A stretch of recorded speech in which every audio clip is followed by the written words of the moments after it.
Welcome everyone, আশা করি সকলে খুব ভালো আছেন। আজ আমি রেশিও অ্যান্ড প্রপোর্শনের সেকেন্ড পার্ট নিয়ে আলোচনা করব এবং এই পার্টেতে আমি এমন কিছু ম্যাথ এবং তাদের শর্ট ট্রিক্স দেখাবো। তোমরা ভিডিওটি শেষ পর্যন্ত দেখলে এই ধরনের ম্যাথ পরীক্ষাতে এলে তোমরা অবশ্যই সেগুলো কনফিডেন্সের সাথে সঠিকভাবে অ্যান্সার করে আসতে। তাহলে তাহলে চলো প্রথম অঙ্ক দেখা যায়।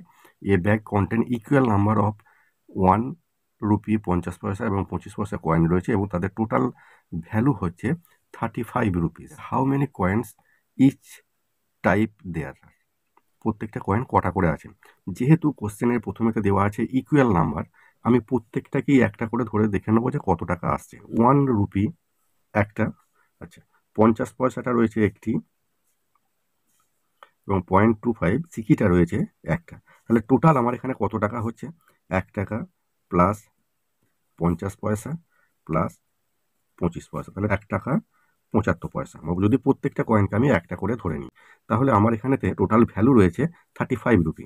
সুতরাং 35কে আমি এখানেতে 1.75 এই টাকাটা দিয়ে ভাগ করলে আমি কত পাবো? না 20 পাবো। তাহলে প্রত্যেকটা এই যে সিকোয়েন্স, 1 টাকার কয়েন 20টা, 50 পয়সার আদুলি হচ্ছে 20টা এবং 25 পয়সার সিকি হচ্ছে 20টা থাকতে হবে। তাহলে আমার এখানেতে টোটাল কয়েন থাকছে কটা? 20 × 3 60টা। কোশ্চেনে বলেছে হাউ মেনি কয়েন্স, না প্রত্যেকটা কয়েন কতগুলো আছে ইচ টাইপ। তাহলে এখানে অ্যান্সার হবে সি। Next math. 465টা কয়েন আছে এবং কয়েনগুলোতে 1 টাকার কয়েন, 50 পয়সা এবং 25 পয়সার কয়েন রয়েছে। তাদের ভ্যালু রেশিও হচ্ছে 5:3:1।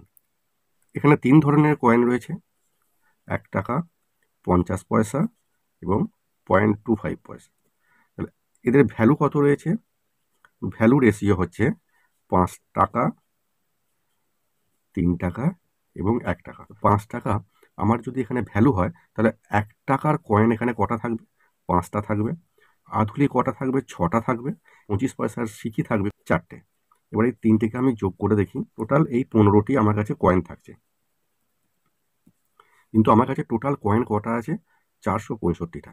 এই অনুপাতে আমি যদি নিয়ে আসতে চাই, তাহলে আমার 15টা কয়েন লাগে। তাহলে আমার যেহেতু 465টা কয়েন আছে, আমি এখানেতে 15 দিয়ে ভাগ করলে প্রত্যেকের গুণিতক পেয়ে যাবো যে প্রত্যেকটা কয়েন কটা করে আছে। 31। প্রত্যেকটা নাম্বারের সঙ্গে আমি 31 গুণ করে দিলে আমি 465টা কয়েন পাবো।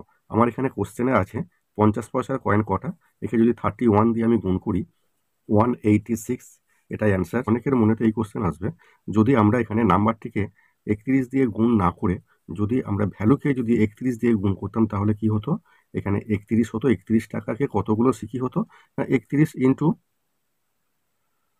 4, 124 নাম্বার এক। Next math. 430 টাকাকে এমনভাবে এ বি সি এর মধ্যে ভাগ করা হলো, এইভাবে যখন এ 2 টাকা পাবে তখন বি পাবে 3 টাকা, এবং যখন বি পাবে 5 টাকা এবং সি পাবে 6 টাকা। Find the share of B, অর্থাৎ বি কত টাকা পাবে। আচ্ছা, এরকম ম্যাথের ক্ষেত্রে আমি প্রথমে তাদের রেশিওটা বের করে নেবো। এ যখন 2 টাকা পাচ্ছে, বি তখন পাচ্ছে কত? 3 টাকা। এবং সেকেন্ড যে কন্ডিশন রয়েছে, সেখানে বি যখন পাচ্ছে 5 টাকা, সি তখন পাচ্ছে 6 টাকা। তো এইরকম ক্ষেত্রে আমি কিভাবে রেশিওটা বের করি একটু দেখে নাও। ব্লাঙ্কটি কিন্তু তার নিয়ারেস্ট যে নাম্বার আছে সেই নাম্বার দিয়ে পূরণ করতে হবে। সুতরাং এখানেতে যেহেতু এখানে সি ফাঁকা রয়েছে এবং এখানে 3 রয়েছে, তাই আমি এখানে 3 করলাম, এবং এখানে 5 রয়েছে, এর এইদিকে এ ফাঁকা আছে, তাই আমি এখানে 5 করলাম। 10 ইন্টু করছি ইজ টু 15 ইজ টু 18। এই 3টেকে যোগ করলে কত পাবো? যদি আমি সামেশন করি তাহলে এটা পাবো 43। তাহলে এখানে যে কন্ডিশন দেওয়া আছে, এ 2 টাকা দিলে এ যদি 2 টাকা পায় তাহলে বি পাবে 3 টাকা, এবং বি 5 টাকা পেলে সি পাবে 6 টাকা। এই কন্ডিশনে করতে গিয়ে আমরা যে রেশিওটা পাচ্ছি, অর্থাৎ এ পাচ্ছে 10 টাকা, বি পাচ্ছে 15 টাকা এবং সি পাচ্ছে 18 টাকা। তাহলে তিনজনে একত্রে কত পাচ্ছে? 43 টাকা। আমার এখানেতে ডিভাইড কত করতে হবে? না 430 টাকাকে আমাকে ডিভাইড করতে হবে। তাহলে 430 ডিভাইড বাই যদি 43 করি, তাহলে আমি এখানে পাচ্ছি কত? 10 গুণ। তাহলে প্রত্যেককে আমি 10 গুণ করে টাকা দিলে 430 টাকাটা ওই কন্ডিশনে ভাগ হবে। তাহলে এখানে এ পাচ্ছে কত? 100। এটা ইন্টু করছি, ইন্টু 10। আচ্ছা, সেম ওয়ে বি হচ্ছে 150 টাকা এবং সি পাচ্ছে 180 টাকা। এবার আমাদের কোশ্চেন কি আছে, find the share of B, অর্থাৎ বি এ কত টাকা পাচ্ছে, 150 টাকা। Answer A. নেক্সট ম্যাথ, খুব ইম্পর্টেন্ট অঙ্ক এটা। এটা বহু পরীক্ষাতে আসে এবং ম্যাক্সিমাম পরীক্ষাতে এই কোশ্চেনটা এমনভাবে দিয়ে থাকে যাতে ছেলেরা পাজেল হয়ে যায়। তো আমি এখানেতে এমন একটা ট্রিক্সের কথা বলবো, এই অঙ্কগুলো করতে তোমাদের হয়তো কয়েক সেকেন্ড লাগবে। আচ্ছা, তো আমি এখানেতে তোমাদের ট্রিক্সটা বোঝানোর জন্য প্রথমে লিখে লিখে করছি, এবং তারপরে তোমরা দু একটা এরকম ম্যাথ করলে তোমাদের এরকম ট্রিক্স আর লিখতে হবে না, নিজেরাই মুখে মুখে অঙ্কগুলো ম্যাথগুলো করতে পারবে সামান্য কিছু ক্যালকুলেশন ইকুয়েশন লিখে। তাহলে চলো দেখা যাক। তাহলে এখানে অঙ্কতে কি বলছে, 6জন পুরুষ মানুষ যা আয় করে সেই আয়টা 8জন মহিলা মিলে করে। আবার 2জন মহিলাতে যে আয় করে সেই আয়টা 3জন বালকে করে। আচ্ছা, আবার 4জন বালক যে আয় করে সেটা 5টা বালিকা সেই আয় করে। এবার প্রত্যেকটা বালিকা যদি আয় 50 টাকা হয়, তাহলে একটা মানুষ কত টাকা, অর্থাৎ একটা পুরুষ মানুষ কত টাকা আয় করে। তাহলে এখানে তো হচ্ছে, আমি লিখে নেবো প্রথমেতে 6, আমি বোঝানোর জন্য তোমাদেরকে এটা প্রথমেতে লিখে লিখে করছি। 6 ম্যানের এখানে যে আয়টা আছে সেটা হচ্ছে 8 ওমেন, 2 ওমেন যা আয় করছে সেটা হচ্ছে 3 বয়েজ। আচ্ছা, 4 বয়েজ যা আয় করে সেটা হচ্ছে 5জন গার্লস এই আয়টা করছে। 1 গার্লের ইনকাম যদি 50 টাকা হয়, তাহলে একজন পুরুষের কত আয়। তাহলে দেখো এখানে তো আমি দুটো সাইড সমান করে দিয়েছি এবং বোথ সাইড থেকে আমি কাটাকাটি করব।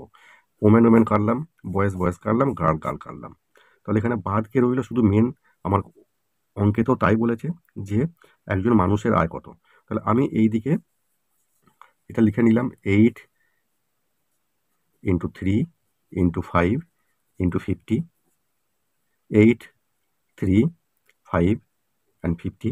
এরপর একে এই সাইডের দিয়ে লেফট হ্যান্ড সাইডকে দিয়ে এটা ভাগ করব 6 ইন্টু 2 ইন্টু 4। 2 ইন্টু 4কে দিয়ে 8কে পেয়ে যাচ্ছি এখানেতে, এবং 6কে এখানে 2 পাচ্ছি অ্যান্ড 25। তাহলে এখানেতে আমার অ্যান্সার কত হচ্ছে 5 ইন্টু 25, অর্থাৎ 125 টাকা অ্যান্সার। অ্যান্সার হচ্ছে B. Next math, a by 2 equals to b by 3 equals to c by 5 হলে a plus b plus c by c সমান কত। এই টাইপের যখন ম্যাথ দেবে তখন সরাসরি এইভাবে করে নেবে, সমান 2, b সমান 3 এবং c সমান 5। সুতরাং তুমি এখান থেকে সরাসরি বসাতে পারো a plus b plus c by c সমান 2, 3 প্লাস 5 বাই 5, অর্থাৎ 10 ডিভাইড বাই 5 সমান 2। আচ্ছা, আমি ডেসক্রিপটিভ পার্টটা একটু দেখিয়ে দিই। a বাই 2 সমান আমি যদি কে ধরি তাহলে কি হবে, a equals to 2k, b by 3 সমান আমি যদি কে ধরি এখানেতে, তাহলে b সমান হচ্ছে এখানেতে 3k, এবং c বাই 5 সমান যদি কে ধরি তাহলে c সমান হচ্ছে 5k। Same way a plus b plus c অর্থাৎ 5k ডিভাইড বাই 5k, তাহলে আমি এখানে কত পাচ্ছি, 10k ডিভাইড বাই 5k, 2, এটা অ্যান্সার। সুতরাং এক্ষেত্রে সরাসরি এই মানগুলোকে এখানে বসিয়ে নেবে এবং সেখান থেকে যে অ্যান্সার পাবে সেটি অ্যান্সার হয়। Next math, A bag contain coin 1, 2 and 5, denomination of ratio 2:3:4, অর্থাৎ এখানেতে একটা ব্যাগের মধ্যে 1 টাকা, 2 টাকা এবং 5 টাকার কয়েন আছে, সংখ্যার রেশিও হচ্ছে 2:3:4, এবং যদি সেখানে টোটাল অ্যামাউন্ট 280 টাকা হয়, 5 টাকার কয়েনের সংখ্যা কটা হবে। তাহলে আমি এখানেতে দেখেছি 1 টাকার কয়েন, 2 টাকার কয়েন এবং 5 টাকার কয়েন, যাদের সংখ্যাটা কত, নাম্বারটা হচ্ছে 2:3:4। তাহলে এখানেতে ওদের ভ্যালুয়েশন কত আসছে, আমি যদি কয়েন পাচ্ছি এবং তার নাম্বার পাই তাহলে এর ভ্যালুয়েশন কত হচ্ছে, এটা হচ্ছে 2 টাকা, এটা হচ্ছে 6 টাকা এবং 4 5-এ এটা হচ্ছে 20 টাকা। টোটাল টাকা পাচ্ছি আমি এখানেতে ওদের রেশিও অনুযায়ী 28 টাকা, মানে তিনটেকে সামেশন করে আমি পাচ্ছি 28 টাকা। তাহলে আমার এখানে টোটাল অ্যামাউন্ট রয়েছে কত? 280 টাকা। তাহলে আমার টোটাল অ্যামাউন্ট 280 টাকা, এবং এই রেশিও থেকে আমি এখানেতে ওদের অ্যামাউন্ট পাচ্ছি 28 টাকা। তাহলে আমি এখানেতে 10 গুণ, প্রত্যেকটি নাম্বারকে আমি 10 গুণ করে দিলেই প্রত্যেকটার কয়েনের সংখ্যা পেয়ে যাব। তাহলে এর 1 টাকার কয়েন কত পাবো? 20টা। আচ্ছা, 2 টাকার কয়েন পাবো কটা? 3 × 10 অর্থাৎ 30টা। এবং 5 টাকার কয়েন পাবো কত? 4 × 10, 40টা। সুতরাং এখানে অ্যান্সার হচ্ছে ডি। আচ্ছা, আশা করি তোমরা অঙ্কগুলো সবই বুঝতে পেরেছো, এবং তোমরা অঙ্কগুলোকে বেশ কয়েকটি ম্যাথ এইভাবে নিয়ে প্র্যাকটিস করবে, দেখবে এরকম ম্যাথ করতে তোমাদের কোনোরূপ কিছু অসুবিধা হবে না। ধন্যবাদ, সবাই ভালো থাকবেন।